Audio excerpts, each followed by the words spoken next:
Opa, aqui é o Marcos Eduardo, seja bem-vindo ao meu canal. Bem, estamos aí diante da nova ordem, nova era e um conjunto de processos que levará a novos tempos. Então é uma mudança cultural, cujo epicentro é a mudança financeira que trará aí certos problemas. Antes de tudo, você pode ver aí que hoje o nosso cenário está um pouquinho diferente, talvez a iluminação esteja diferente e tudo por causa dessa criatura aqui. Super boazinha, né? O nome dela é Lana. Olha como ela é boazinha. E o que acontece? Ela é muito sorrateira, ela fica muito quietinha. E daí ela entra nos lugares. Ó a raiva dela que ela tem, que a outra tá ali no chão. Bom, e o que acontece é que durante esse período que a gente tem aí a Copa e tudo mais, essas duas, a Pandora também, elas ficam com medo aí de fogos. Elas acabam entrando aqui no escritório e a Lana acabou outro dia entrando escondido, né? Eu mandei elas pra fora, fui ver uma coisa, voltei e fechei a porta. Nisso ela entrou, ficou 12 horas aqui dentro, encheu de cocô, de xixi, comeu lixo, vomitou, enfim, ficou aquela beleza. Daí eu tive que lavar tudo aqui onde eu tô, fazer uma grande mudança, né? Bom, mas para não tirar muita atenção de vocês, eu vou colocar ela pra lá, né? Ou eu levanto um pouco a câmera, aí, porque senão eu sei que se eu fizer um vídeo de 1 hora e tiver 1 hora a cara do cachorro aqui olhando, o pessoal vai ficar 1 hora olhando pro cachorro. Tenho certeza disso. Bom, então a gente vai voltar ao tema relacionado à nova ordem, nova era e tudo mais.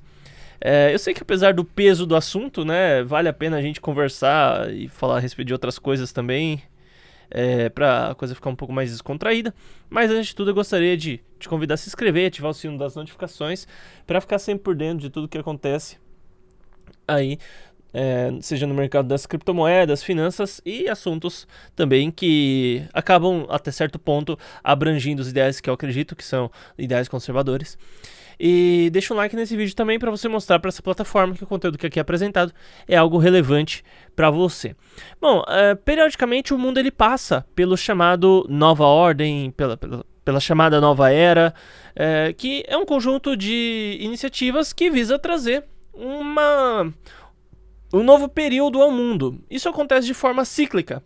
Então a gente tem ordens e ordens que periodicamente acontecem.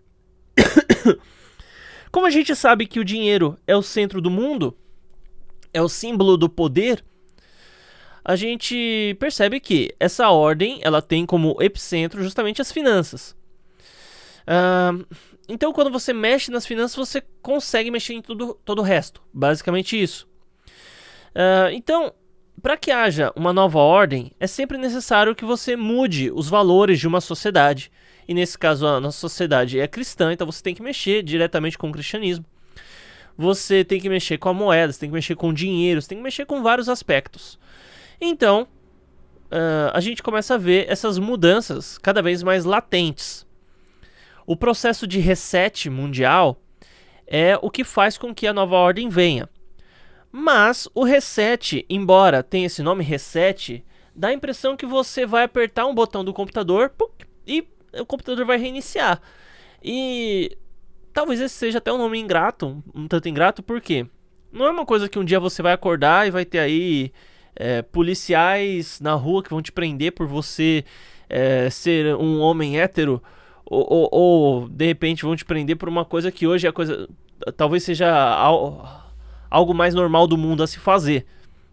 Ou porque você seja uma mulher hétero, ou porque você não acredite em determinados ideais, enfim. Não é isso que eu tô falando. Certas mudanças grandes irão acontecer, mas elas são proporcionalmente gradativas. São mudanças que acontecem dentro de algumas gerações.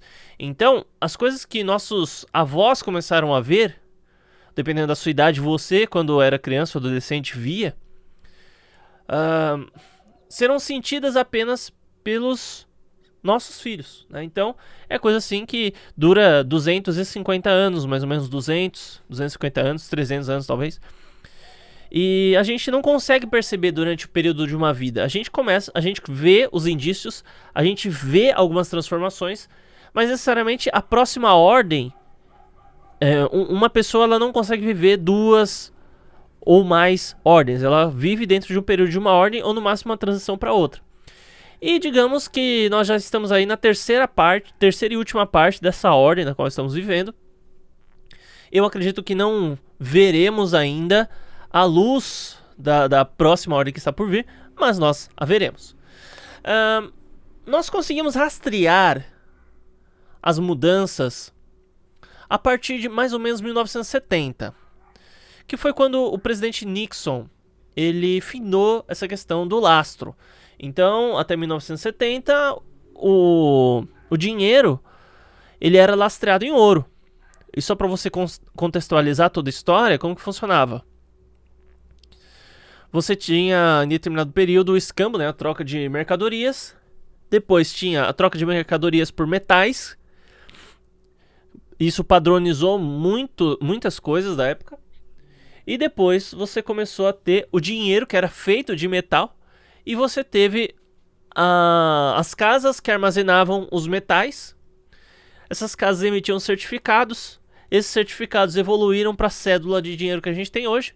Essas casas de armazenar os metais preciosos sofreram uma bifurcação. Para um lado foram os bancos privados, para o outro lado foi o Estado com a Casa da Moeda.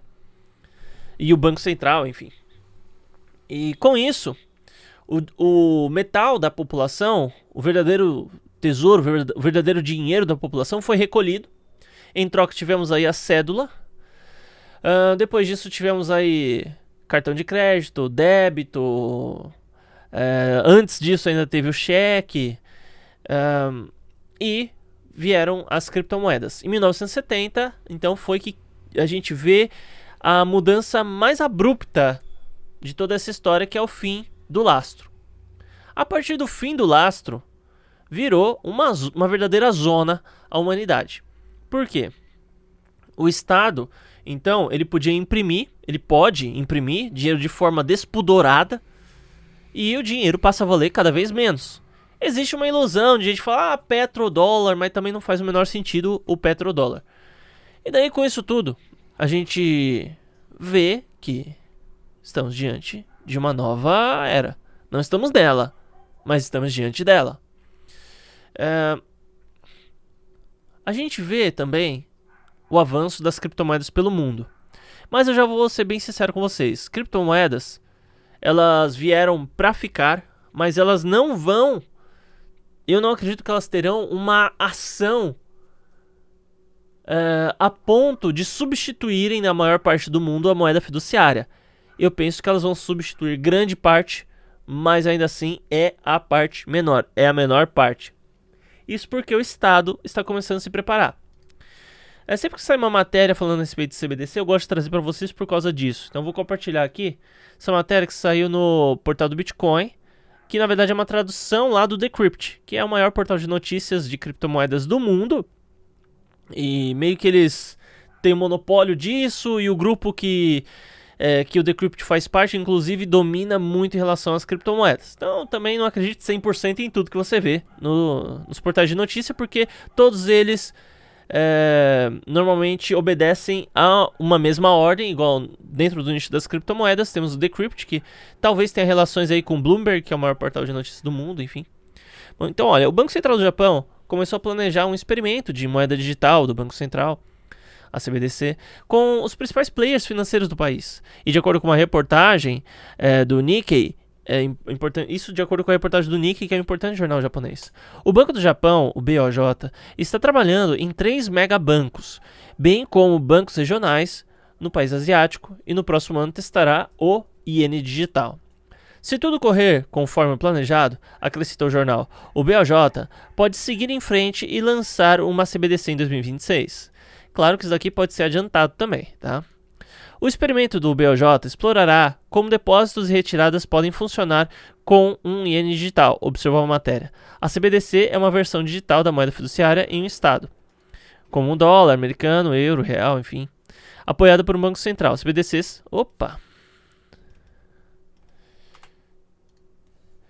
CBDCs são ativos digitais, mas são diferentes de Bitcoin e Ethereum ou Dogecoin. Isso porque elas são centralizadas. Bom, e hoje nós temos uma moeda fiduciária. O Estado, até certo ponto, consegue ver quanto dinheiro você tem, bloquear o dinheiro na sua conta e retirar o dinheiro da sua conta se ele quiser. Ou seja, que garantia você tem quando o Estado estiver errado diante de você? Você vai recorrer à justiça? Que novidade, a justiça é do próprio Estado. Então o Estado é que vai definir quem está certo e quem está errado e muito provavelmente ele vai definir a favor dele. Então nós tivemos as criptomoedas surgindo, avançando e tudo mais. Só que o Ethereum, por exemplo, que era para ser descentralizado, já foi dominado, muito provavelmente, pelo governo norte-americano. A gente já viu que é centralizado, sim. Pode ser que tenham baleias financeiras de criptomoedas que sejam diretamente oriundas do Estado. E, por fim, a gente percebe que agora as CBDCs estão surgindo e elas vão abraçar todas as praticidades relacionadas às criptomoedas. Então, vai ser um ativo digital. Vai ser rápido de você mexer. Eu pego o exemplo do Pix aqui no Brasil, né? O Pix, ele é a estrada pelo qual o real digital vai trafegar. Então as moedas digitais terão todos os benefícios das criptomoedas, com exceção da descentralização. Mas você fala assim, nossa, mas o principal das criptomoedas é a descentralização. Mas justamente a descentralização é algo que as pessoas não se importam muito. Isso porque as pessoas não se importam com privacidade. Elas não se importam, inclusive, ou até se importam com privacidade, mas não tem problema se de repente só um órgão estatal souber da sua privacidade. As pessoas não ligam para isso. As pessoas são adestradas.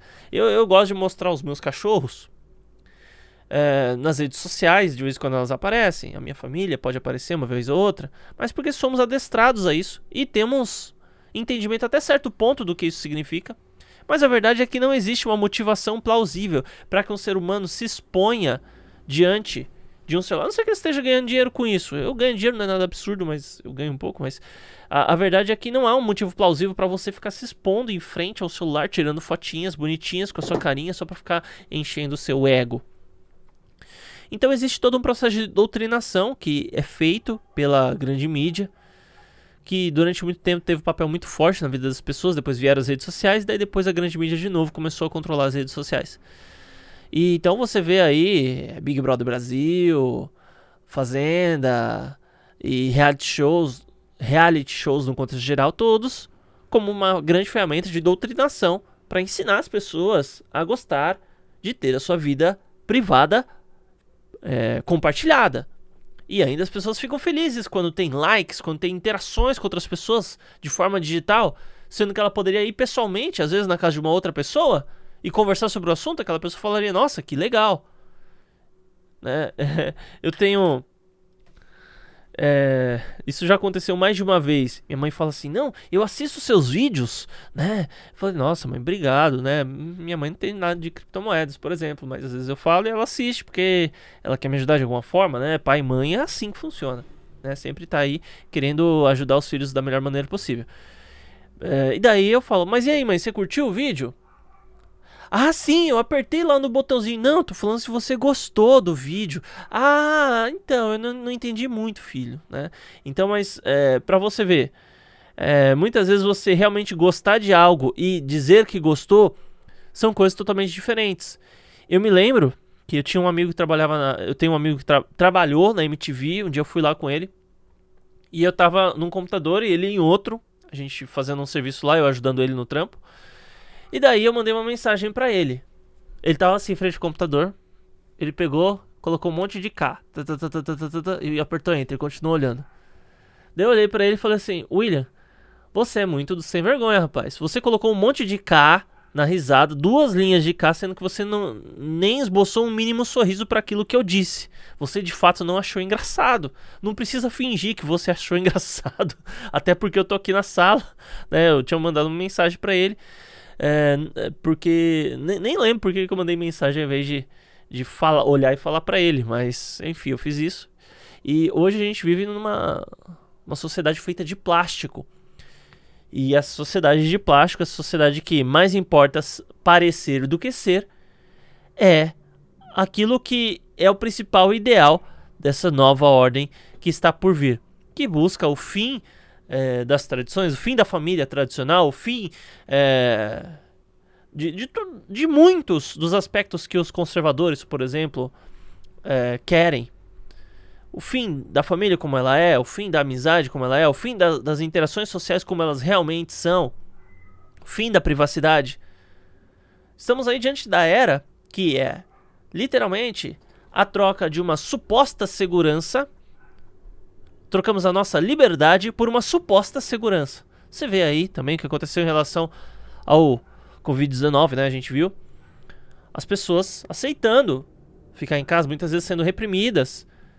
Com a mensagem, ó, se você sair, você vai morrer, você vai acabar com a sua vida. Ah! Muita gente perdeu a vida, sim. Muita gente se lascou, sim. Muita gente ficou mal, sim. Eu sei que sim. Mas ao mesmo tempo, não há motivação nenhuma para que um governo tome a decisão pelas pessoas. Se a pessoa ela quer trabalhar, vamos supor, a gente tem um empresário que quer trabalhar, e esse mesmo empresário tem uma empresa, e todo mundo nessa empresa tem convênio médico, e ele não tem como mandar o cara para casa, o cara não consegue trabalhar de casa, e as pessoas que estão na empresa querem trabalhar, então que deixe as pessoas trabalhar com medida de segurança e tudo, mas não, foram tomadas as piores decisões possíveis. Então toda essa loucura que a gente vê desse século faz parte aí dessa nova ordem que está por vir. Por hora é só, pessoal. Muito obrigado aí por me ouvirem. Deixa um like no vídeo antes de ir embora. E até mais.